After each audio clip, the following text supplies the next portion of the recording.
লা ইলাহা ইল্লাল্লাহ লা ইলাহা বিসমিল্লাহির রহমানির রহিম।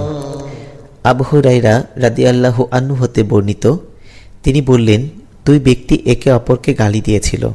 তাদের একজন ছিল মুসলিম, অন্যজন ইহুদি। মুসলিম লোকটি বলল, তার কসম, যিনি মুহাম্মদ সাল্লাল্লাহু আলাইহি ওয়াসাল্লামকে সমস্ত জগতের মধ্যে ফজিলত প্রদান করেছেন। আর ইহুদি লোকটি বলল, সেই সত্তার কসম, যিনি মুসা আলাইহিস সালামকে সমস্ত জগতের মধ্যে ফজিলত প্রদান করেছেন। এ সময় মুসলিম ব্যক্তি নিজের হাত উঠিয়ে ইহুদির মুখে চর মারল। এতে ইহুদি ব্যক্তিটি নবী সাল্লাল্লাহু আলাইহি ওয়াসাল্লামের কাছে গিয়ে তার এবং মুসলিম ব্যক্তির মধ্যে যা ঘটেছিল তা তাকে অবহিত করল। নবী সাল্লাল্লাহু আলাইহি ওয়াসাল্লাম তখন তাদের বললেন, তোমরা আমাকে মুসা আলাইহিস সালামের উপর শ্রেষ্ঠত্ব দিও না, কারণ কিয়ামতের দিন সমস্ত মানুষ বেহুশ হয়ে পড়বে, তাদের সাথে আমিও বেহুশ হয়ে পড়ব।